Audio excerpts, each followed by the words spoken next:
இந்த உலகத்துல எந்த பிசினஸ் அதிகமா இருக்கும் அப்படின்னு பார்த்தீங்கன்னா, உணவக தொழில் பண்ற பிசினஸ் தான் அதிகமா இருக்கும். காரணம் என்னன்னு பார்த்தீங்கன்னா, யாராவது ஒருத்தர் அவங்க லைஃப்ல பிசினஸ் ஸ்டார்ட் பண்ணணுன்ற ஒரு சூழ்நிலை வந்ததுன்னா, அவங்களுக்கு ஃபர்ஸ்ட்டு தோன்றதே வந்து ஒரு சின்னதா ஒரு இட்லி கடை போடலாம், இல்ல ஒரு ரெஸ்டாரண்ட் ஓப்பன் பண்ணலாம் அப்படின்றது தான் எல்லாராலயும் செய்யக்கூடிய ஒரு சின்ன இன்வெஸ்ட்மென்ட்ல ஒரு பிசினஸ் ஆரம்பிக்கணும்னா, எல்லாராலயும் செய்யக்கூடிய ஒரு பிசினஸ் அதுதான். இன்னைக்கு உலகத்துல ரொம்ப காம்படிட்டிவான பிசினஸும் அதுதான். சவாலான பிசினஸும் அதுதான். ஆ அதே சமயத்துல நல்ல ப்ராஃபிட்டபிள் பிசினஸும் அதுதான். இன்னைக்கு நம்ம ஒரு சிறப்பு கெஸ்ட்ட மீட் பண்ண போறோம். ஹூ இஸ் நன் அதர் தென் சுந்தரி அக்கா. சுந்தரி அக்கா உணவகம்ன்ற ஒரு பிராண்டினுடைய ஓனர், நிறுவனர். ரொம்ப சக்சஸ்ஃபுல்லா அத கிரியேட் பண்ணியிருக்காங்க. ஒரு ரோட்டு கடையிலருந்து ஒரு ஏசி ரெஸ்டாரண்ட் வரைக்கும் இன்னைக்கு ஆயிரக்கணக்கான பீப்பிள்க்கு சர்வ் பண்ணிட்டு இருக்காங்க. இன்னைக்கு தமிழகம் முழுக்க பெரும்பாலும் அறியப்பட்டிருக்கிற ஒரு அற்புதமான வுமன் ஆண்டர்பிரினியர மீட் பண்றோம். தேங்க் யூ அக்கா புரோகிராம்க்கு வந்தது. வெல்கம் டு பிராண்ட் புலி பிளே மாஸ்டர் டாக்ஸ் பாட்காஸ்ட்.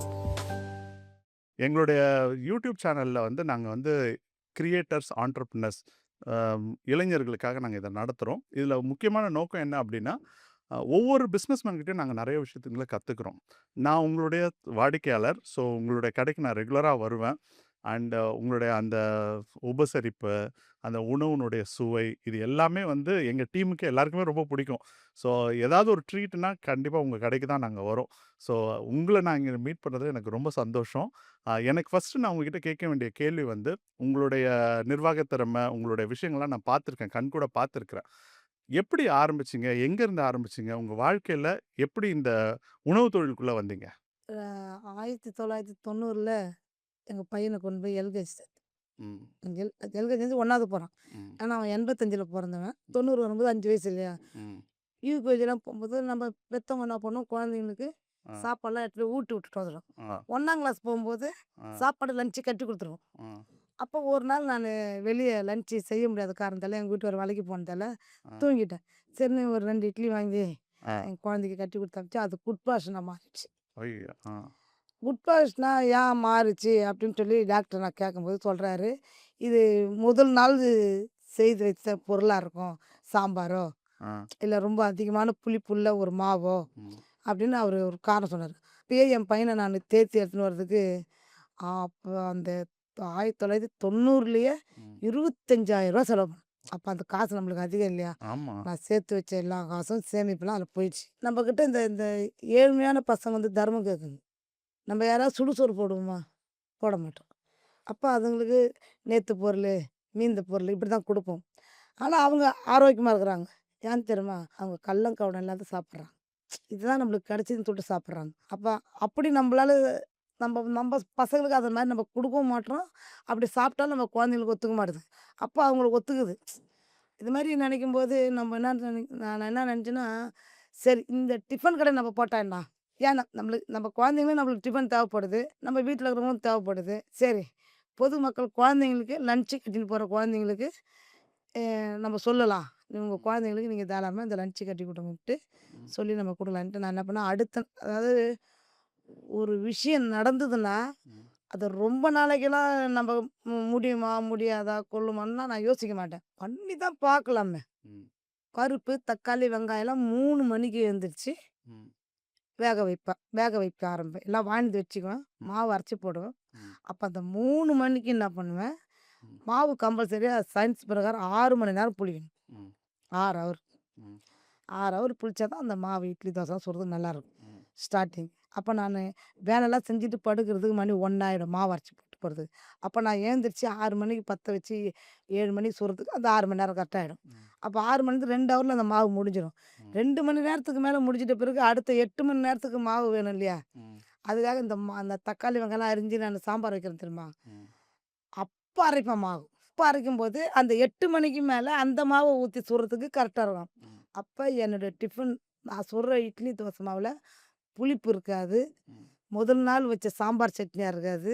ம், இத மாரி நானு ம். பொருள குடுத்து, அப்போ குழந்தைங்களுக்கெல்லாம் ஆரோக்கியமா அது அது ஒரு பிசினஸ். அந்த 90லேருந்து நான் அத பண்ணின்னு வரேன். அத மாரி என்னான்னு கேட்டா, எங்க தப்பு நடக்குது? எப்படி வேலை செஞ்சா குழந்தைங்களுக்கு நல்ல சாப்பாடு குடுக்கலாம், நல்ல உணவு குடுக்கலாம்னு நெனச்சுட்டாலே, சாப்பாடு கடைய பொறுத்தளவுக்கு, டிஃபன் கடைய பொறுத்தளவுக்கு, தொழில் தெரியாம இந்த வேலை ஆரம்பிச்சா, உங்கள்கிட்ட கோடிக்கணக்கில பணம் இருக்கட்டும்.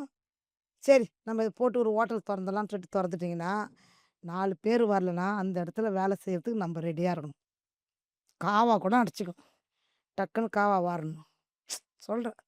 ஒரு மீன் ஆயிர இடத்துல, கழுவுற இடத்துல, ஜாமான் தொலவுற இடத்துல, எல்லா இடத்துலயும் இப்போ 10 பேர் வேலைக்கு வச்சா கண்டிப்பா ஒருத்தன் வரமாட்டான் வேலைக்கு. ம். அந்த வேலை ஓனர் எடுத்து செய்யணும். அதுக்காக 11 பேர வச்சுன்னு ஒரு ஆளுக்கு எக்ஸ்ட்ரா சம்பளம் கொடுக்க முடியாது. ம். இல்லையா? ம். அதையும் பார்க்கணும், இதையும் பார்க்கணும். அந்த மாதிரி தான் அந்த தொழில்லாம். ஆனா நான் இப்படி ஸ்டார்ட் பண்ணது தான் அந்த வேலை வியாபாரம். ஸோ ஃபர்ஸ்ட்டு டிஃபன் கடைய ஆரம்பிச்சீங்க. இப்போ ஒரு ஏசி ரெஸ்டாரண்ட் வரைக்கும் வந்திருக்குது. அதுவும் சிறப்பா மீன் உணவுகள். ஓகே. அது டிஃபன் கடை மட்டும் இல்ல. இது வீட்டு வாசலாண்ட போட்ட டிஃபன் கடை. அதுக்கப்புறமா என்னாச்சு? அதுக்கப்புறம் நம்ம தான் மக்கள் தெரியுமே. ம். நம்ம கொஞ்சம் நல்லா ஒரு ஒரு குடுத்துனக்கிற வீட்ல ஒரு நம்ம ஒரு நல்ல ஒரு கடை ஒரு வாடகை குடுப்பான். அந்த கடைய நம்ம நல்லா ஆ. சக்சஸ்ஃபுல்லா ஆயிட்ட உடனே, எங்களுக்கு கடை வேணாம். உடனே காலி பண்ண சொல்லுவாங்க. இதுதானே நம்மளுடைய மக்களுடைய எல்லாருடைய இயற்கை தான். இயல்பே இப்படித்தான். ம். அப்போ ஒண்ணு வாடகை அதிகமா கேட்பாங்க. ஒரு இல்லன்னா காலி பண்ண ஆமா. சொல்லுவாங்க. ஒரு வீடு, ஒரு வீடா, ஒரு வீடா அந்த ஊருக்குள்ளேயே மாத்தி, மாத்தி, மாத்தி, மாத்தி, மாத்தி கடை போட்டு ம். கடைசில 2000 வந்தது.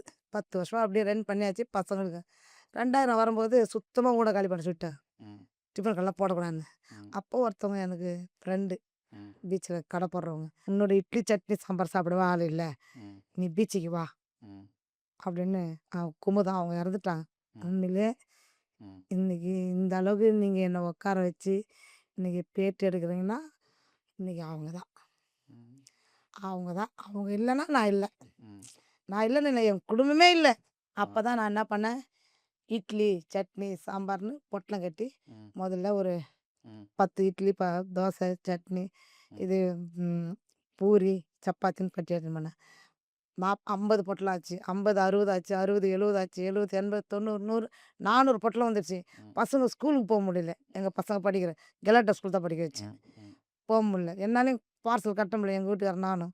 அப்போ ஒருத்தவன் ஒரு தம்பி, ம். ஏங்க சும்மா இவ்வளோ தூரம் சைக்கிள் ஓட்டுவேன். சைக்கிள் தான் தள்ளின்னு வருவேன். ம். அப்போ ஒருத்தவன் கோபின்னு சொல்லி ஒரு பையன் தெலுங்குக்கார பையன் தான். ம். "ஏக்கா நீ பேசுறது இவ்வளோ தூரம் மண்ணுல நடந்து இவ்வளோ தூரம் வரியாக்கா கஷ்டமாகுதுக்கா எனக்கு உன்னை பார்க்கறதுக்கு" அப்படி சொன்னேன். "என்னடா செய்ய முடியும்?" அப்படின்னு மாதிரி பசங்களை படிக்க வைக்கணுமே ம். அப்படின்னா, "சரிக்கா நீ வந்து என்ன பண்ற, ஒரு சின்னதா ஒரு தள்ளு வண்டி ம்.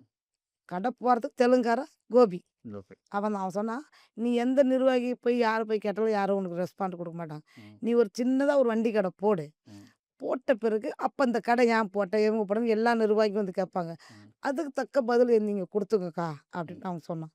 அப்ப அந்த 2000ல நான் அந்த 2000த்துல தான் பொட்டலம் கட்டின்னு போனேன். அந்த 2000த்துல கடையும் போட்டேன். ம். கடை போட்டு அப்ப எல்லாரும் வந்து கேட்டாங்க, "இல்லைங்க எனக்கு 2 பசங்க இருக்குது. ம். பசங்கள நான் படிக்க வைக்கணும். எனக்கு எங்க அம்மா வீட்லயும் வசதி கிடையாது. எங்க மாமியார் வீட்லயும் சப்போர்ட் இல்ல.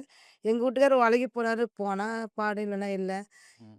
ஏதோ நான் தான் ஒரு 5வது வரைக்கும் படிச்சேன். என் பிள்ளைங்கள ஒரு காலேஜ் வரைக்கும் படிக்க வைக்கலான்னு ஆசைப்படுறேன்" அப்படின்னு. சரிம்மா யாருக்கும் தொல்லை குடுக்காத இடத்துலயே போட்டுக்கன்ட்டான். ம். அப்ப நான் இப்ப கடை போட்டுருக்கிறேன் மெரினா பீச்சுல. ம். அந்த இடத்துல என் பக்கத்துலலாம் யாருமே கடை இல்ல. ம். இருளோன்னு இருக்கும். ம். அப்ப முதல் அரியலூர்காரு ஒரு ஆட்டோக்காரர் தான் என் கடைக்கு ம். போனி பண்ணாரு. ம். ரூ. 10 சாப்பாடு. ம். முட்டை வச்சு குடுத்தா ரூ. 10, ம். மீன் வச்சு குடுத்தா ரூ. 15. ம். இத நானு அப்பயும் அந்த கடை போடுற இடத்தாண்ட ம். இந்த மீனு கழுவி ஊத்தி, ம். அத செஞ்சு, இத செஞ்சு அசிங்கம் இல்ல. ஒரு வண்டி இருக்கும்.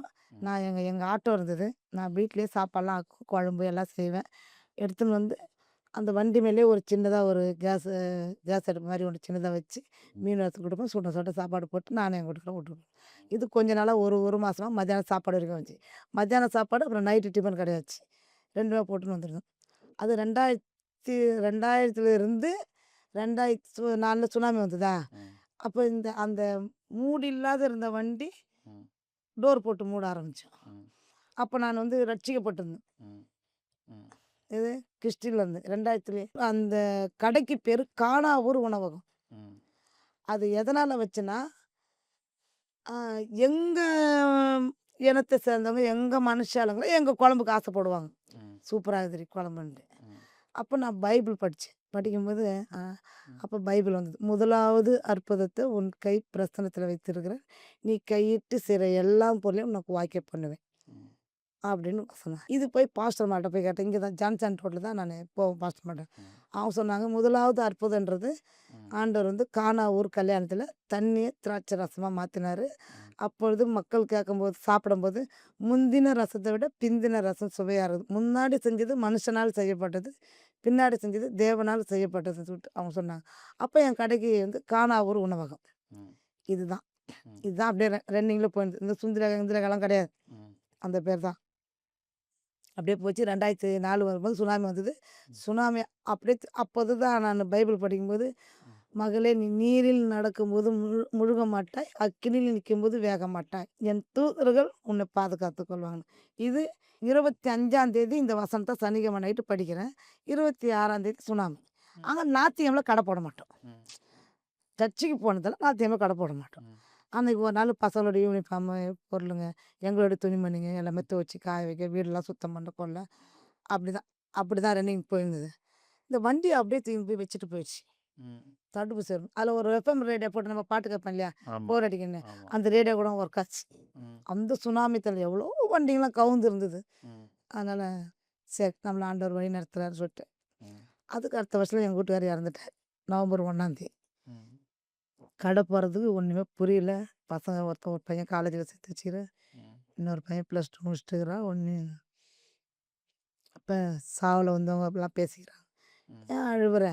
ஒரு புள்ள வெங்காயம் அரிஞ்சு கொடுக்கான், ம். ஒரு புள்ள தட்டு கழுவுனாங்க. ம். அப்போ புருஷன் இல்லைன்னா வெங்காயம் அரியணும், தட்டு கழுவணுமா? ம். படிக்க வைக்க முடியாது. அப்போ படிக்கக்கூடாது. கணவன் இழந்த பிள்ளைங்க படிக்க வைக்கக்கூடாதுன்ற தத்துவத்தை மக்கள் சொல்கிறாங்க. ம். என்னாலேயும் என் பிள்ளைங்கள படிக்க வைக்க முடியும், ம். நானும் படிக்க வைக்கிறேன் அப்படின்னு சொல்லிட்டு நான் ஒரே ஆள் தான். ம். மார்க்கெட்டுக்கு போவேன். 30 கும்பிட்டோம். 30 கும்பிட்டோன்னா ஆட்டோக்காரங்களாம் இல்லை நாங்கள் இருக்கிறோங்க, ம். நீங்கள் எங்கேயும் போகாதீங்க. ஏஜி சபையில் இருக்கிற பாஸ்டர் வந்து அவர் சொன்னார், என்னக்கா நாங்களே ஊழியக்காரவங்க, ஊழியக்காரங்களுக்கே ஊழியம் செய்கிறவரா, நீ உன்னை எப்படியும் கடவுள் கைவிட மாட்டாருன்னு எங்கள் அக்கா சுப்புலட்சுமின்றவங்க, நீ இங்கெல்லாம் மீன் வாங்காத, ம். காசு மட்டும் வா, ம். நாங்கள் வந்து மீன் வாங்க, நான் அவங்க கூட வரேன். நான் சொன்னேன், நான் யாரு கூடயும் கூட மாட்டேன், யாரு கூடயும் பழக மாட்டேன். ம். ஏன்னா அவங்களாம் அதெல்லாம் சொன்னாங்க. நீ யாரு கூடயும் வேணாம், என் கூடயே வா, ஆட்டோவில் 10 ரூபா ஷேர் ஆட்டோவில் வா, திரும்ப என் கூடயே வந்துடும் அப்படின்னு சொல்லி எங்கள் அக்கா கூட்டின்னு போனாங்க. அவங்க தான் 3வது ம். ஒண்டி கடகால் போட்டாங்க, ஒண்டி இவங்க இது மாதிரி 3வது எங்கள் அக்கா சுப்புலட்சுமி அவங்க பேர். 3வது. அவங்க என்ன பண்ணாங்க, அவங்க காசு மட்டும் போயிட்டு மீன் வாங்கி, ம். மீன் வாங்கினா ஒரு கூடை மீனும் வாங்கணும். ம். அவ்வளோ மீன் எனக்கு தேவைப்படாது. ம். நான் என்ன பண்ணுவேன், அதை வாங்கி எனக்கு தேவையான மீனெல்லாம் எடுத்துன்னு திரும்ப எங்கள் அக்கா அதை ஏலத்தை விட்டு ம். விற்று காசு கொடுத்துருவாங்க. ம். நான் எடுத்துன்னு வந்துடுவேன். அவ்வளோதான். நான் வந்து கடைக்கு வந்து சைக்கிளில் தான் போவேன். ம். வருவேன், என்னாச்சு அப்படியே தான் இப்படியே ஓடினு இருந்தது. எங்கள் பசங்க படித்தானுங்க. நானும் என் பெரிய பையனை ம். ஹோட்டல் மேனேஜ்மெண்ட்டுக்கு படிக்க வச்சேன். அவன் நல்லா படிக்கல. ஆ. அப்புறம் நேஷ்னல் காலேஜில் படிக்க வச்சேன். அங்கேருந்து குஜராத் ட்ரைனிங் போனான். சின்ன பையன் கப்பலுக்கு படிக்க வச்சேன். ம். ம். படிக்க வச்சு முடிச்சது. அப்படியே கடை கொஞ்சம் கொஞ்சமாக டெவலப்னா ம்.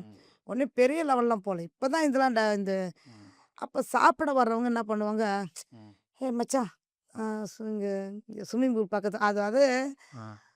ம், எனக்கு ஒரு நல்ல லேண்ட்மார்க் கிடச்சிச்சு. ஸ்விம்மிங் பூல் பக்கத்தில் ரைட் ஹேண்ட் லெஃப்ட் ஹேண்ட் சைடில் கடை. ம். Marina swimming pool. என்ன 2 ஸ்விம்மிங் பூல் இருக்கிறதால தெரியாதுல்ல ஆ. மக்களுக்கு.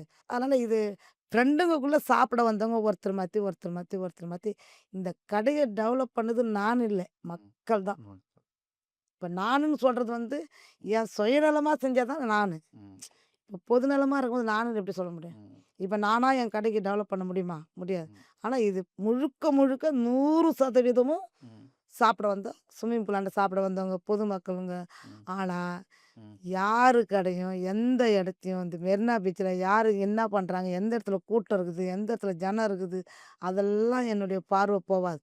ம். நான் எழுந்துவேன், மார்க்கெட்டில் போய் மீன் வாங்கின்னு வருவேன், ஆக்குவேன், அரிப்பேன், எடுத்துன்னு வந்து ஆட்டோவில் இறக்குவேன், கடை போடுவேன், மறுபடியும் ஜாமான்லாம் கழுவுற ஜாமான்லாம் எடுத்துன்னு போய் வீட்டில் எடுத்துன்னு போய் கழுவேன், இந்த இடத்த பெருக்கி தள்ளிட்டு முடிச்சுட்டு போயிடுவேன். யாருமே கவனிக்க மாட்டேன். அதே மாதிரி யாரு கூடயும் போகமாட்டேன், யாரு கூடயும் வரமாட்டேன். இப்படி தான் எங்கள் காலங்கள் போயினுது. இது வர வர மக்கள் கொஞ்சம் கொஞ்சமாக மீன் இப்படி வளர்க்குறாங்க, இப்படி போகிறாங்கன்னு இந்த பசங்க எடுத்து எடுத்து யூடியூப்பில் போட்டு போட்டு ம். யூடியூப்ல உங்களை பெரிய ஃபேமஸ் ஆக்கிடுச்சு. இப்போ அதே இடத்துல தான் ஸ்விம்மிங் பூல் பக்கத்துல தான் கடை அங்கே இருக்கு தான் இப்போ. இருக்குது. அதான் அதான் அதான் அதுதான் உங்க கடை. லேண்ட்மார்க். அங்கே வந்து நிறைய ஜனங்க வந்து உட்காந்து சாப்பிட முடியாத ஒரு சூழ்நிலையாக இருக்கிறதால ஆ. சரி எல்லாரும் கேட்பாங்க, "ஒரு ஹோட்டல் தான் தொறக்குறேனாக்கா?" நாங்க ஹோட்டல் போறதுக்கு நெறைய இடத்துல போய் கேட்க போவோம். பக்கத்துல அக்கத்துல இருக்கிற ஹோட்டல்காரங்களும், "அவங்களுக்கு கடை குடுக்காதீங்க, ஹோட்டல் குடுக்காதீங்க. ஓ! அந்த அது வாடகை" பார்த்தீங்கன்னா, உங்க வியாபாரம் கெட்டு போயிடும். அப்படின்ட்டு அவங்க சொல்லுவாங்க. எனக்கு அப்பலாம் அதெல்லாம் தெரியல. அந்த சூழ்ச்சிலாம் என்னான்ட்டு. ம். நம்ம வந்து தப்பு தப்பா யோசித்தானே நம்ம மத்தவங்க தப்பா யோசிப்பாங்கன்னு ம். நெனைப்போம். ம். அப்படின்னு எனக்கு அது தெரியல. அப்புறம் பார்த்தா இதில முருகன் சாரும், ஆ. ரமேஷ் சாரும் இப்போ ஹோட்டல் வச்சுக்கிறேன் 2 ஓனரும் வந்து ஆ. அவங்க அவங்க எங்க கடைக்கு சாப்பிட வருவாங்க போல. ஓ! இந்த கடையும் ஒரு 4, 5 கைக்கு மாறிடுச்சு மேடம். ஆ. அவங்க கடை போட்டதுக்கு 4, 5 கைக்கு மாறிடுச்சு மேடம். எனக்கு தெரியாது அதெல்லாம். அவர் வந்து "அக்கா உங்ககிட்ட நாங்க பேசணுன்னுக்குறோம்" ஆ. அப்படின்னு. என்னான்னு கேட்டாக்கா, "இது மாரி எங்க ரெஸ்டாரண்ட் ஒண்ணு இருக்குது. ஆ. நீங்க நடத்துறீங்கன்னும்போது, அது ரூ. 1,00,000 வாடகை" அப்படின்னா, என்னாலாம் அவ்வளோ காசுலாம் குடுக்க முடியாது. இல்லைங்க நீங்க கொஞ்சம் வேணா உங்களுக்காக நாங்க கொஞ்சம் கம்மி பண்ணி கூட தரோங்க. அவரு ஒரு 20,000 கம்மி பண்ணி குடுத்தாங்க. ஆ. நாங்களும் உள்ள நுழைஞ்ச உடனே தான் தெரியுது, ஆ. இது ஊருப்பட்ட வேலை வச்சுருச்சு. ஆ. அது அவங்க வந்து இப்படியே செஞ்சிருன்றாங்க. ஆ. நான் சொல்றேன், "அது எப்படிங்க இப்படியே செஞ்சிருந்தா, ஒரு பக்கம் கரப்பான்பூச்சி ஓடுது, ஒரு பக்கம் ஆ. எலி செத்து நொண்டி கிடக்குது. ஆ. காவாகலாம் எல்லாத்தையும் சுத்தம் பண்ணாத எப்படி செய்யறதுன்ட்டு." ஆ. அப்புறம் அப்படியே எல்லாம் ரெடி பண்ணி டோட்டல் ஃபுல்லாவே பில்டிங் ஃபுல்லாவே எல்லாமே ஸ்மெல் அடிச்சு ம். 8ஆம் மாசம் 23ஆம் தேதி போன வருஷத்துல கடை போன ஓப்பன் பண்ணோம். வருஷம் ஓப்பன். நாங்களும் 1 வருஷமா கடைய ரன் பண்ணி 1 மாசம் ஆயிப்போச்சு. ம். இது எல்லாருடைய கேள்வி என்னன்னாக்கா, ம். "பரவாயில்ல நீங்க சாமர்த்தியமா 1 வருஷமா ஓட்டிட்டீங்க. ஆ. சாமர்த்தியமா ஆமா. இந்த ஏரியால நான்வெஜ் கடை போடுறது ரொம்ப ரிஸ்க். நானே யோசிப்பேன் நானு. எப்படி யாரும் நடத்தல. போட்டாங்க. ஆ ஆனா யாரும் நடத்தல. நடத்த முடியல. நடத்தலன்னா, இன்னைக்கு வந்து நம்ம ஒரு எங்க ஆயா சொல்லுவாங்க. ம். ஒரு வெத்தல பாக்கு கடை வச்சா, ம். மொடக்கு பாக்கு இது விலையா இருக்கும். ம். அஜந்தா பாக்கு, இந்த இந்த நிஜாம் பாக்கெல்லாம் வந்து கவர்ல போட்டு இதான்னு தொட்டு பிரைஸ் குடுத்துருவாங்க. ம். ஆனா, அந்த மொடகு பாக்கு வந்து இன்னைக்கு ஒரு ரேட் இருக்கும், நாளைக்கு ஒரு ரேட் இருக்கும். இன்னைக்கு ரூ. 100 குடுப்பான், நாளைக்கு ரூ. 110 குடுப்பான், ரூ. 120 குடுப்பான். நம்ம ஒண்ணும் பண்ண முடியாது. நேத்து வந்தோம், நான் போனோம் சுந்தரி அது அந்த கடைக்கு போனோம். ஆ. அவன் 2 பாக்கு குடுத்தாங்க. ரூ. 5க்கு 3 பாக்கு குடுத்தாங்கன்னு சொல்லும்போது, நீ அடுத்த நாள் வரும்போது அந்த ஒரு பாக்கு குறைச்சினாக்கா வரமாட்டாங்க. ம். ஆனா, நீ அதே குடுத்துன்னு வா. ஒண்ணுல லாபம் பாக்காத. லாபமே ஆனா நஷ்டம் வராது. ம். லாபம் பாக்காத ஒரு பொருள் வித்தா, ம். மீதி 9 பொருள்ல லாபம் கிடைக்கும். அதனால அருமையா சொன்னீங்க. மக்கள் வந்து 10 பொருளுமே லாபம் கேட்குறாங்க. ம்.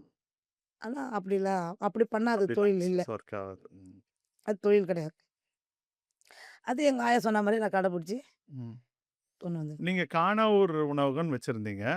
சுந்தரி அக்கா பிராண்ட் எப்போ வந்தது? அதான் மக்கள் குடுத்த பேருன்றாங்க. மக்கள் குடுத்த பேரு தான். அப்புறம் இங்க ஓப்பன் பண்ணும்போது சுந்தரி அக்கா கடைன்னு வச்சுட்டீங்க. ஆமா. அப்போ இப்ப பீச்ல நெறையா ஆனா ஒரு உணவகங்களும் இருக்கும் பாரு இன்னும் அங்க. உங்களுது கானாவூர்ன்னு தான் இருக்கும். ஓகே. ஆனா சுந்தரி அக்கா கடைன்னு நெறைய பேர் கடை வச்சிருக்காங்களே இப்போ. அந்த அது ஏரியா. நான் கேட்டேன். ஆ. அதுக்கு அவங்க சொன்னாங்க, "என்ன சுந்தரின்னா உன் ஒரு பேர் தானா?" அப்படின்னாங்க. ஆ. கரெக்ட் தான். அது தப்பே இல்ல.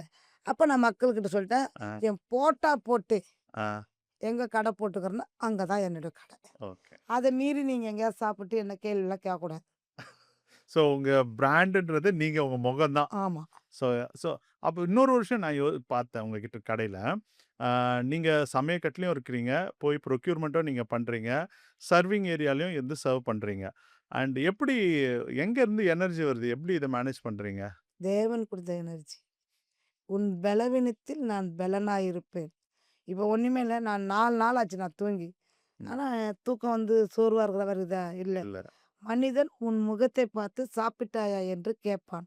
நீயோ உண்ணையா உறங்குனாயா என்று நான் விழித்திருந்து பார்க்கிறேன்னு ஆண்டவர் சொல்றார். நான் சொல்லிக்கிறேன். ஆண்டவரே இயேசப்பா, நீ என் ஜீவனை எவ்வளோ காலம் போடுறியோ, அவ்வளோ காலமும் நான் மக்களுக்காக தான் வாழ்வேன். ஏன்னா நான் 2000த்துல செத்து போயிட்டேன்.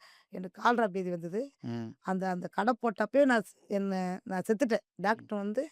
இப்படியே போய் அடக்கலம் பண்ணிட்டுன்னு சொல்லிட்டாங்க. ம். அப்ப ஆண்டவரே நான் சின்ன சின்ன பசங்களா இருக்குது. என் பிள்ளைங்கள வளர்க்குறதுக்கு எங்க வீட்டுக்காரருக்கு ம். திறமை பத்தாதுப்பா. நீ எப்பொழுது கூப்பிடுறியோ அப்பொழுது நான் ஆயத்தமா உன்கிட்ட வந்துடுறேன். அதுவரைக்கும் ம். என்ன கொஞ்சம் காலம் போட்டு நானும் எனக்காக வாழ மாட்டேன். ம். மத்தவங்களுக்காக நான் வாழ்றேன். ம். எனக்கு என்ன தேவையோ அத மட்டும் நீ எனக்கு குடுத்துரு. மீதிலாம் நானு அப்படின்ட்டு. இப்ப வந்து இப்ப எல்லாரும் நெனைப்பாங்க, நாங்க நெறையா பணம், காசுலாம் சேர்த்து வச்சுக்கிறோன்னு. ம். மக்களே அது உண்மை இல்ல. ம். ஏன்னு கேட்டா, என் 2 புள்ளைங்களும் வேலை செய்ற சம்பளத்த தான் அவங்களுக்கு நான் குடுக்குறேன்.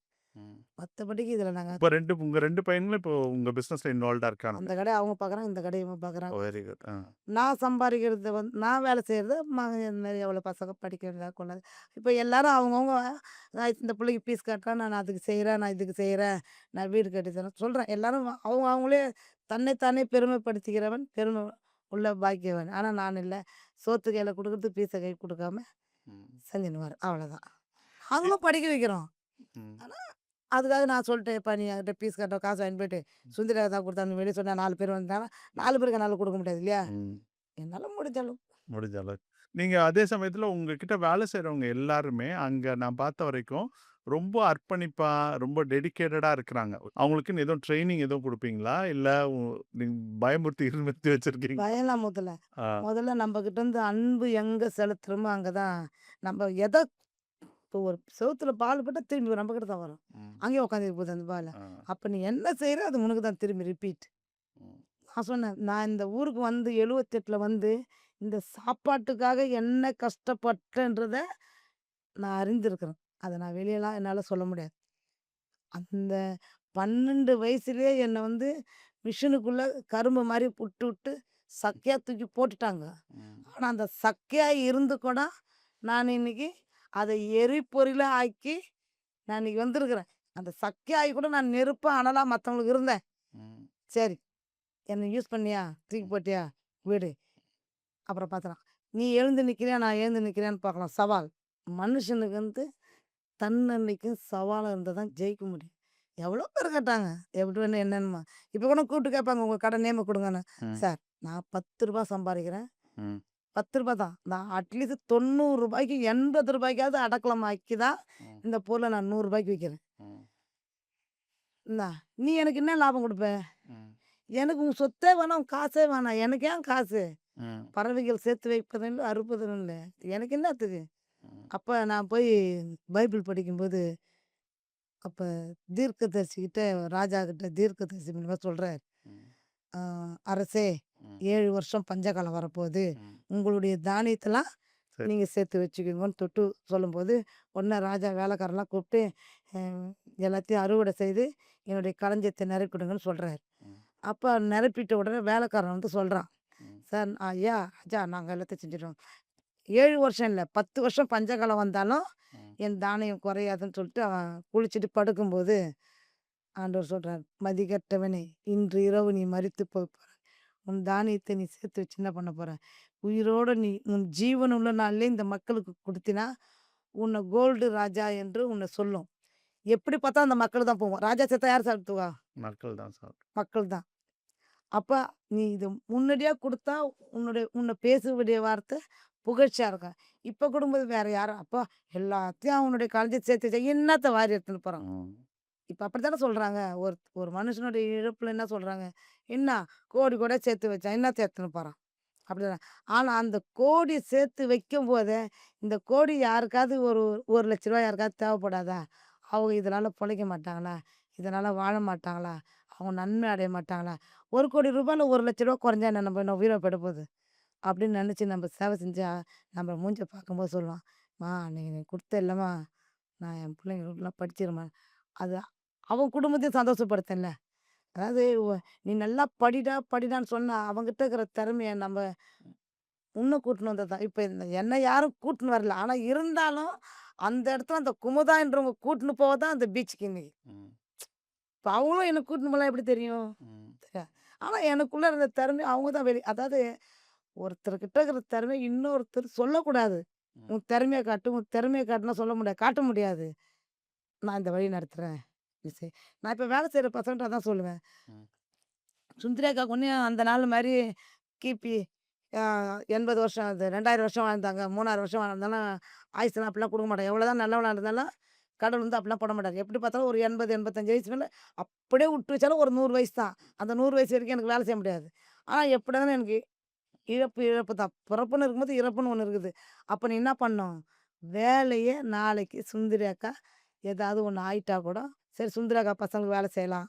இல்ல நம்ப கூட ஒரு வெத்தல பாக்கு ஒரு ஒரு இட்லி கடை, தோசை கடை போட்டு பொழைச்சிக்கலாம்னு சொல்லிட்டு முழு வேலையும் நீங்க கத்துக்கிறவன் திறமைசாலி. ஸோ கத்துக் குடுப்பீங்களா? ஆமா. Very good. எல்லாமே செய்வாங்க. ம். ஆனா எது யார் செஞ்சாலும், ஆ, அதான் அவனுக்கு வந்துருச்சே முதலாவது உன் கையிட்டு செய்ற போல தான் வாய்க்கு பண்ணுன்னு. ஆ.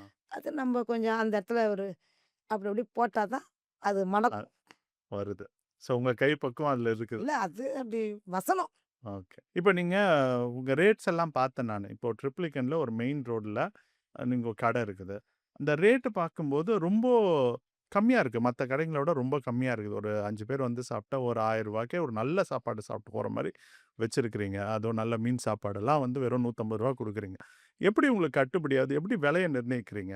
நம்ம என்ன நினைப்போம்? "ஏய் ஏசி தியேட்டருக்கு போனாக்கா டிக்கெட் அதிகம்டா.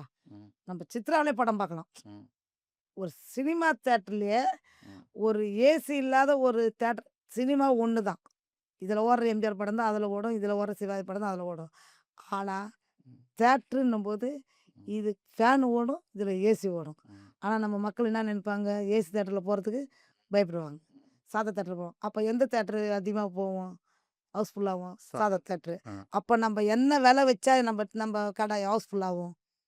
ஸோ அந்த ஐடியால தான் நீங்க விலை இல்ல. வச்சிருக்கீங்க. நீங்க சொல்லுங்க. ஆமா. ஏசி இல்லாததுன்னு வச்சுக்கோங்க. ம், "ஏய் ஏசி கடையா இருந்தாலும் சுந்தரி அக்கா அந்த பீச் கடை விலை தான்டா இங்கேயும்." ம், அப்படின்னும்போது ம். உனக்கு குறைவு இருக்காதுல்ல.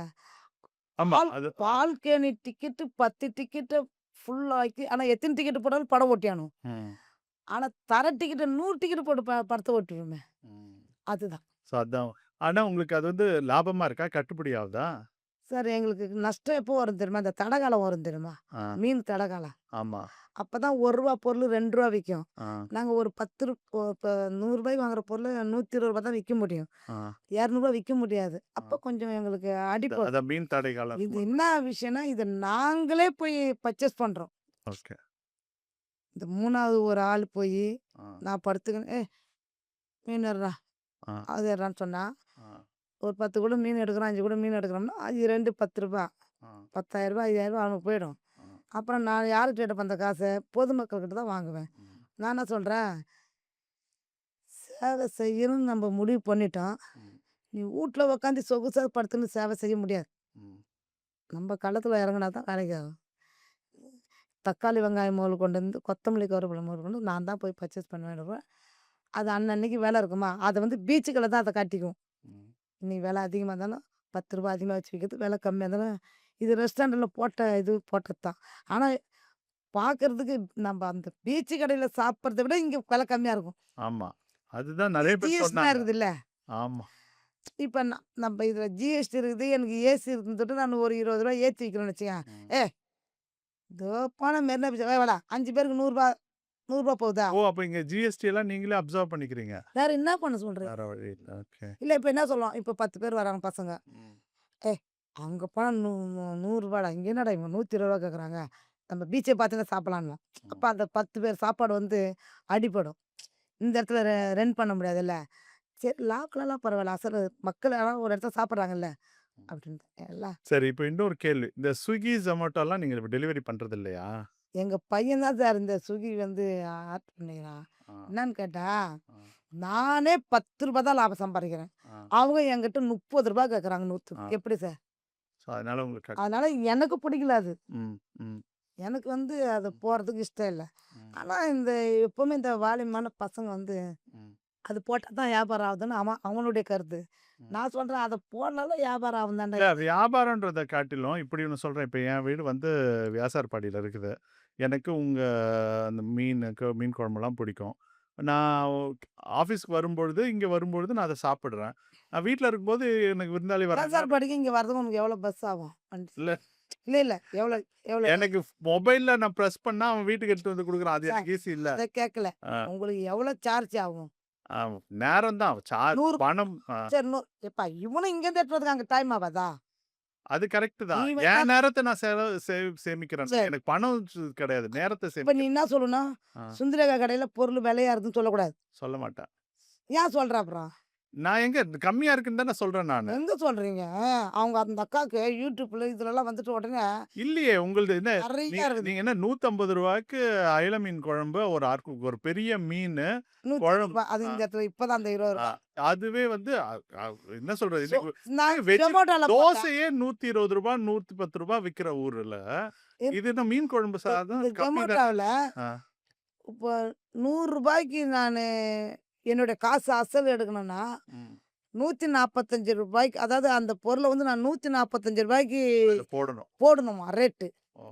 அப்ப எங்களுக்கு வந்து அது ஒரு குற்ற உணர்ச்சி மாரி எனக்கு தோணுது. இல்ல அப்படி யோசிக்க தேவையில்ல. ஏன்னா அது அவங்க அது ஏன் வேற கஸ்டமர். ஐயோ! எங்க பையன் அதுக்கு என்னா உனக்கு ரூ. 100 பொருளுக்கு ரூ. 50 வேணுமான்னு சொல்லி என்ன கேட்குறான். ஆ. நான் சொல்றேன், இல்லடா அது அவன் கேட்க மாட்றான். இப்ப அவன் அவன் வந்து உட்காந்து தெளிவா ஆ. இது இப்படிதான் தொட்டு அந்த பேசுனான்னு வச்சுக்கோங்க, ஸ்விக்கி, ஜொமேட்டோ கண்டிப்பா நாங்க நெறையா ஆ. ஒரு சும்மா ஃபார்மாலிட்டிக்கு அவனுடைய இதுக்காக நான் 1 மணி நேரம் தான் அத ஆன் பண்ணுவேன். அதுவே எனக்கு 4000, 3000 நஷ்டமாயிடும். ஓ! ஏன்னா நாங்க வெல ஆமா. உங்க விலை கம்மியா இருக்கிறதுனால உங்களுக்கு நஷ்டமாயிடும். ஆ.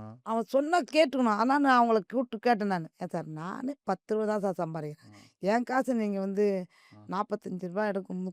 30 எடுக்கும்போது எனக்கு கஷ்டமா இருக்குனாக்கா, நீங்க விலை கூட்டி வச்சு போட்டுக்கோங்கன்னு" சொல்றாங்க. இவன் ரூ. 120 பொருள ரூ.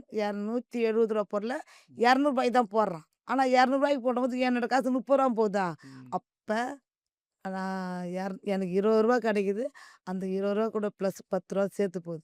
அதனால எனக்கு அது மேல ஒரு இன்ட்ரெஸ்ட் இல்ல. ஆனா உட்காந்த இடத்துல சம்பாரிக்கலாம்னு சொல்ல முடியாது. ம். ஆனா அவங்களும் ஆளு வச்சு இல்ல அவங்களுக்கும் நெறைய செலவுகள் இருக்கு. ஆனா இது இது எப்படின்னு தெரியல. ஆனா இப்ப எங்கள மாரி அவனுங்க சாப்பிட முடியல. சாப்பிட முடியல. நான்லாம் சோம்பேறி சோம்பேறி மக்கள். எங்கள மாரி இருந்த இடத்துலயே எல்லாம் நல்ல சாப்பாடு மனுஷன் வேர்வை சாப்பிடும்போது கூட உழைக்கும்போதும் வேர்வை சிந்துறதில்ல. ம். சாப்பிடும்போதும் நீ வேர்வை சிந்தல. அப்ப நோய் கண்டிப்பா வரும்.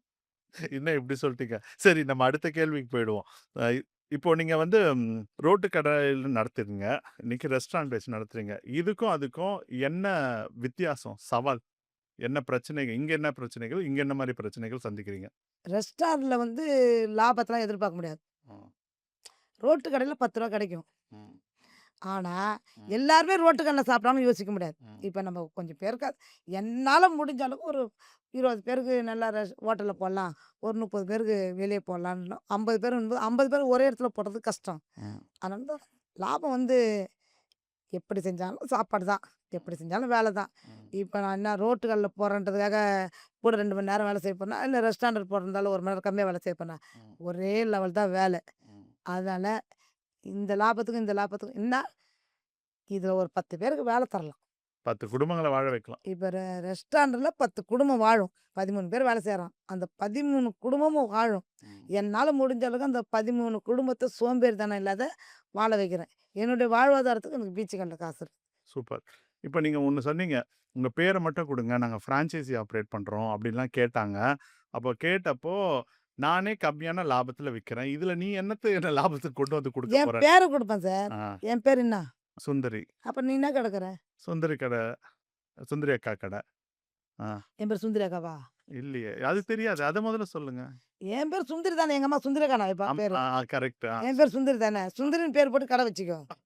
பேர் தரேன். நீ எனக்கு லாபமே தராத.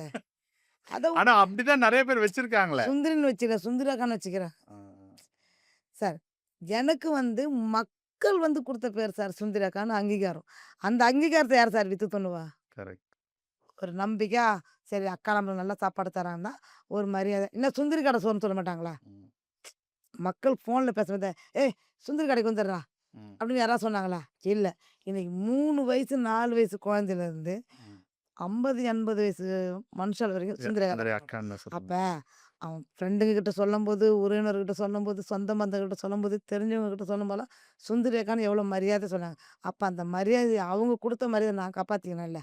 அத நான் வித்து தூண்ணா எப்படி சார்? அது நல்லா இருக்குமா? புரியுது. சரி. இப்ப நீங்க இன்னொன்னு சொன்னீங்க. நீங்க ரொம்ப நாளா வெஜிடேரியனா இருக்கீங்கன்ட்டு. இல்ல சார், எனக்கு வந்து சயின்ஸ் பிரகாரம் வந்து ஆ. ரொம்பவும் நான்வெஜ் எடுத்துக்கக்கூடாது.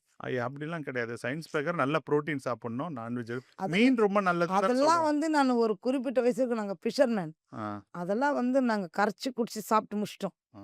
இதுக்கு மேல என்னன்னா, இப்போ ஒரு எறா தொக்கு செஞ்சு வைக்கிறோம். ஆ. அந்த இடத்துல அந்த கொஞ்சோண்டு சேர்வா இருக்குது. என்ன பண்ணுவோம் நான் கவுச்சி சாப்பிடுறது இருந்தா, "ஏய் அதில போடுறா சாப்பாட பெரட்டி சாப்பிட்டா நல்லா இருக்கும்." அப்போ அப்படிலாம் சாப்பிட ஆரம்பிச்சோம்னா, கொலஸ்ட்ரால் இதெல்லாம் வந்துரும். அதனால தான் பாரு எங்க சமையல்லயே எண்ணெய், ஆ. கடலெண்ணெய் தான். ரீஃபைண்ட் ஆயில்லாம் கிடையாது. ஆ. சன்ஃப்ளவர் ஆயில் தான். ஆ. கடலெண்ணெய் தான், சன்ஃப்ளவர் ஆயில் எண்ணெய் தான். ஆ. ஏன்னா, அதுக்கும் ஒருத்தர் விளக்கம் குடுத்திருந்தாரு. ம். மத்த எண்ணெய்ங்க வந்து தல குளிச்சுட்டு வந்தா எப்படி முடி இருக்கும்? ம். வெறப்பா இருக்கும். அத மாதிரி. ஆனா தேங்காய் எண்ணெய் தடவின்னு வந்தா முடி நைஸா இருக்கும்ல. ம். அத மாரி. அப்ப இந்த ஒரு சில எண்ணெய்கள கொலஸ்ட்ரால் இருக்குது. அந்த எண்ணெய் சமைக்கும்போது வயசானவங்கலாம் அந்த முட்டி தேய்மானம், எலும்பு தேய்மானம்லாம் வராது. எவன் எக்கேடு கெட்டு போனானான்னு சமைச்சு பணத்த சம்பாரிச்சா சம்பாரிச்சுக்கலாம் தான். ஆனா மக்களுடைய மக்கள் ஆரோக்கியமா இருந்தா தானே! ம். இப்ப நீங்க சாப்பிட்டா இன்னைக்கு நீங்க ஆரோக்கியமா இருந்தா தான் நாளைக்கு சுந்தர கடையில வாங்குவீங்க. அப்புறம் நேத்து போய் சாப்பிட்டேன்டா நல்லாவே இல்ல. பேரு தான்டா பெரிய பேரு. என்ன நல்லா இருந்தது? சோறு இங்கேயே நிக்குது. நெஞ்சிலே நிக்குது. நைட்லாம் நான் லிம்கா வாங்கி குடிச்சேன். அப்படின்னு சொல்றது அது நல்லா இருக்குமா? நல்லா இருக்காதுல்ல. அதனால தான் நீங்க வெளியூர்லாம் போறது உண்டா? அப்ப போம்போது என்ன மாரி ஹோட்டல்கள்ல சாப்பிடுவீங்க? அங்க இருக்க அனுபவம்லாம் உங்களுக்கு 4 வாழைப்பழம், 5 பிஸ்கட் பாக்கெட். ஹோட்டல்ல எங்கேயுமே சாப்பிட மாட்டீங்க. எந்த ஹோட்டல்லயும் இது என்ன நீங்க ஹோட்டல் நடத்துறீங்க. ம். நீங்க ஒரு 4 ஹோட்டல்ல போய் சாப்பிட்டு இப்ப நல்ல நல்ல ரெஸ்டாரண்ட்லாம் இருக்குது இன்னைக்கு. தமிழ்நாட்டுல வந்து நான்வெஜ் ஆகட்டும், வெஜிடேரியன் ஆகட்டும் ரொம்ப சிறப்பா பண்றவங்கலாம் இருக்கிறாங்க. அதெல்லாம் போய் நான் தான் நல்ல சாப்பாடு ஆக்கி தரேன்னு சொல்லல. ம். நான் வந்து இவ்வளோ தான் உப்பு போடணும். இவ்வளோ தான் எண்ணெய் ஊத்தணும். இவ்வளோ தான் காரம் போடணும். ஆ. உடம்புக்கு இவ்வளோ கெடுதல் வராதுன்னு அப்படி பார்த்து பார்த்து சமைச்சு செஞ்சு மக்களுக்கு சோறு இவ்வளோ தான் வேக்காடு போடணும். பாயில் சாப்பாடு குடுக்கக்கூடாது. குக்கர் சாப்பாடு குடுத்தா சுகர் வரும் மக்களுங்களுக்கு. வடிச்ச சாப்பாடு தான் தரணும். பச்சரிசியில குடுக்கக்கூடாது. ஆஃப் ஆஃப் அரிசி குடுக்கக்கூடாதுன்னு ம். புழுங்கல் அரிசியிலே சாப்பாடு குடுத்து, ம். நல்லா இது பண்ணி, ம். இப்படியே மக்களுக்கு குடுத்து குடுத்து நானும் என் வாழ்வாதாரத்துக்கு வந்துட்டேன். 60 வயசு ஆயிப்போச்சு. ம். இப்ப நீ எங்க போய் சார் ஒரு ஹோட்டல்ல போய் முந்தா நேத்து ஒரு பொங்கல் வாங்குனேன் சார். ம். எனக்கு இப்ப கூட இல்ல என்கிட்ட ஒரு ரூ. 2,00,00,000 பணம் இருந்ததுன்னா, ஆ. உண்மையிலேயே நானு வெஜிடேரியன் ஹோட்டல் தொறப்பேன் சார்.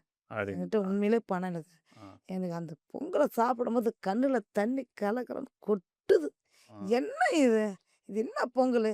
அந்த சட்னி பொடிலாம் அப்படியே தண்ணி மட்டும் தான் துப்பி தேங்காய் சட்னியா? எப்படி? மக்கள் ஏற்கனவே கொலஸ்ட்ரால்ல வாழ்றோம். ஆ. வெறும் தேங்காய் போட்டு எப்படி சட்னி அரைக்கிறது? ம். கரெக்ட்டா உடச்ச கடல கொஞ்சம் போடு, சட்னி போடு, தேங்காய் இதுன்னு. அது வேற மக்கள் வரதுக்குள்ள முன்னாடியே அரைச்சு வச்சு ஃப்ரிட்ஜில வச்சு குடுக்குறாங்க. ஏற்கனவே வூட்ல அதானே செய்றாங்க. ம். அப்புறம் நீ வேற எதுக்கு ஃப்ரிட்ஜில வச்சு குடுக்குற? அது அது அவுல வச்சு சாப்பிட்டுருவாங்களே. ம். ம். பொங்கலு. ஸோ, அதனால நீங்க எந்த ரெஸ்டாரண்ட்டும் போனது கிடையாது. போவேன் சார். எங்க பசங்கலாம் சாப்பிடுவாங்க. நான் கம்முனு இருப்பேன். ஒரு காப்பி குடிப்பேன். ஆ. 2 வாழைப்பழம், பிஸ்கட். சரி, இப்போ உங்க பசங்க எப்படி பண்ணிட்டு இருக்காங்க? உங்களுக்கு சந்தோஷமா இருக்கா? உங்க உங்க பிசினஸ் நல்லா பார்த்துக்கிறாங்க? என்ன விட இன்னும் நல்லா செய்றாங்க. அப்படியா? Very good. நான் சமையல் சொல் அவங்களுக்கும் கைப்பக்குவம் இருக்கா? உங்க கைப்பக்குவம்? ஆ. சரி. ஏன்னா ஹோட்டல் மேனேஜ்மெண்ட் தானே பெரிய நான் படிக்க படிக்க வச்சுக்கிறேன். வச்சீங்க. ஆ. இப்ப நம்ம ஒரு சமையல் ஆர்டர் எடுத்து செய்றோம். கேட்டரிங் சமையல்னு சொல்லி. கேட்டரிங்கும் பண்றீங்களா? ம். அப்படியா? கேட்டரிங்ல பிரியாணி எல்லாமே பண்றீங்க. ம். சரி. நான் சவுத் இந்தியா சமையல், நார்த் இந்தியா சமையல் எல்லாமே செய்வேன். எல்லாமே பண்றீங்க. ஆனா பேர் தான் சொல்ல தெரியாது. ஓகே. சரி, இப்போ அடுத்த 10 வருஷத்துல உங்க பிராண்ட், உங்க கடை, பிசினஸ்லாம் எப்படி இருக்கும்னு நீங்க எத்தனை நினைக்கிறீங்க? வருஷம் ஆனாலும் சரிதான் சார். நான் எங்க பையன்கிட்ட சொல்லிட்டேன். ம். ஒரே தட்டுல படத்த ஓட்டு. ம். ஒரே பட தட்டுல படத்த ஓட்டு. படத்த ஓட்டு. ஹவுஸ்ஃபுல். ஒழுங்கா ஓட்டு, ஹவுஸ்ஃபுல்லா ஓட்டு. ஒரு மேனேஜர் ஒரு ஓனர் இருக்கிற இடத்துல ஒரு ஓனர் ஒரு கடைக்கு இருந்தா தான், ம். ஓனர் முதல்ல சாப்பிடணும். நீ என்னைக்குனா பார்த்தீங்கன்னா, நான் தான் சாப்பிடுவேன். எங்க கடையில அங்க தான் சாப்பிடுவோம். உங்க வீட்லலாம் சோறாக்கி சாப்பிட தெரியாது. ம். ஆனா, நீ முதல்ல சாப்பிடு. ம். நல்லா இல்லையா, அடுத்த நாள் திருத்தி சாப்பிடு. ம். ஒண்ணும் இல்ல. அ எத்திலி மீன் நேத்து ஆஞ்சோம். ம். இந்த முள்ளுலாம் வந்து முள்ளுல கொஞ்சம் குடல் இருந்ததுன்னு அந்த குடல் எடுக்க எடுக்க ஆ. அப்படியே டக்குன்னு மைண்டு அப்படியே போயிடுச்சு. ஆ. ஏன் இந்த முள்ளுல போய் நம்ம குடல் எடுத்துக்கிறோம்? முள்ளே எடுத்துட்டா? ஆ. இந்த கை தெரியுதுங்களா? தெரியுது. ரணமாயிடுச்சு. ஆ. யோசனை பண்ணேன். "ஏய்! நீ வந்து முள்ளு எடுக்காத. இந்த சதைய இப்படி அமுத்தும்போது முள்ளு வெளிய வந்துரும். ஆ. தலைய கட் பண்ணிட்டோமா கத்திரிக்கோல்ல, ஆமா. முள்ள எடு." ஆ. எப்படிம்மா உனக்கு இப்படிலாம் தோணுதுன்னு அந்த துர்கா பொண்ணு கேட்டுச்சு. ஆ. அதெல்லாம் கிட்னி வேலை செய்றவங்களுக்கு எல்லாம் வேலை செய்யணும். ஏம்மா மூளைய கேட்டா கிட்னி சொல்றேன். அங்க கிட்னி வேலை செஞ்சா மூளை வேலை செய்யும். மூளை வேலை செஞ்சா கிட்னி வேலை செய்யாதும்மான்ன பாரு சிரிச்சா அவ. அப்ப அவளுக்கும் ரணமாயிடுச்சு. நாங்க கிட்டத்தட்ட ஒரு 30 கிலோ நெத்திலி ஆயிரும். ஆ. ஏன்னா நாளைக்கெல்லாம் உட்காந்து எதுவும் செய்ய முடியாது. நம்ம வந்து வெளிய போறோமே ஃபங்ஷனுக்குன்ட்டு. அப்பதான் அதான் சொன்னேன். எதுவுமே ஒரு வேலை செஞ்சுன்னு இருக்கும்போதே யோசிக்கணுமா, ஆ. இத மாத்தி போட்டு செஞ்சா எப்படி ஸோ ஐடியா பண்ணி இம்ப்ரூவ் பண்ணிக்கிட்டே இருப்பீங்க. ஆமா. யோசித்துக்கினே இருப்பேன். சரி இது பாரு இன்னமும் எங்க கடையில எவ்வளோ ஜனம் வந்தாலும் நாங்க சாப்பாடு வடிச்சு தான் போடுவோம். ம். குக்கர் சாப்பாடு சாப்பிட்டா 40 வயசுக்கு மேல கண்டிப்பா சுகர் வந்துரும் தொட்டு ஒரு பேப்பர்ல படிச்சேன். ம். நான் எனக்கு கஞ்சி தண்ணி பிடிக்காதுன்னா சோறு சாப்பிட எனக்கு பிடிக்காது. ம். அதே மாரி சோத்துல எந்த ஒரு பொருளுமே இப்போ ஒண்ணுல உப்பு அதிகமா இருக்குது, ஒண்ணுல கம்மியாகுதுன்னு அத 2யும் போட்டு மேட்சிங் பண்ணி சாப்பிடுற பழக்கம் எனக்கு கிடையாது. உப்பு இல்லாத பொருள் தூக்கி அந்தாண்ட வச்சு வச்சு, உப்பு அதிகமா இருக்கிற பொருள் அந்தாண்ட வச்சுருவேன். ம். நீ 2யும் கரெக்ட்டா போடு. Very good, very good. ரொம்ப சந்தோஷங்க. ஆக்சுவலா எப்படி ஒரு நேர்மையா ஒரு பிசினஸ் பண்றது, என்ன சொல்றது, ஃபோக்கஸ்டா கவன சிதறல் இல்லாம ஒரு பிசினஸ பண்றது ஒரு பெரிய ரோல் மாடல். ஒரு ஹம்பிள் பேக்ரவுண்ட் அதாவது ஒரு சாதாரண நிலை துவக்கத்திலருந்து இன்னைக்கு ஒரு ஏசி ரெஸ்டாரண்ட் வச்சு, இத்தன பேருக்கு வேல குடுத்து, இவ்ளோ ஒரு பெரிய பிராண்டு. இப்போ ரொம்ப நீங்க யூடியூப் அண்ட் சோசியல் மீடியால வேற ரொம்ப பிரபலம். அது மட்டும் இல்ல, நான் பெர்சனலா உங்களுடைய லீடர்ஷிப் நீங்க எப்படி உங்க டீம மேனேஜ் பண்றீங்க? பீப்பிள எப்படி என்கரேஜ் பண்றீங்க? வாடிக்கையாளர்கள எப்படி கவர்றீங்க? குறிப்பா நாங்க ஒரு முறை அப்பளம் நெறைய கேட்டப்போ ஒரு கண்டிஷன் போட்டீங்க. "வேஸ்ட் பண்ண மாட்டீங்கன்னா, நான் தரேன்" அப்படின்னு சொன்னீங்க. ஸோ, அதனால ஃபுட்டெல்லாம் வேஸ்ட் பண்ணாம, ரொம்ப கண்ணியமா, நேர்மையா, அருமையா தொழில் பண்றீங்க. உங்ககிட்ட இருந்து நாங்க இன்னைக்கு நெறைய விஷயம் கத்துக்கிட்டோம். ரொம்ப தேங்க்ஸ்க்கா. பிராண்ட்புலி.com பிசினஸ்மேன், கிரியேட்டர் இவங்க 2 பேரும் ஒரு காம்படிட்டிவ் மார்க்கெட்ல கான்டென்ட்ட வச்சு எப்படி வின் பண்றது அப்படின்றத சொல்லி தரதுக்கான ஒரு அகாடமி அண்ட் ஸ்டுடியோவா இருக்கு. எங்களோட கனெக்ட் பண்றதுக்கு எங்களுடைய WhatsApp channel, LinkedIn and Instagram பேஜ ஃபாலோ பண்ணுங்க.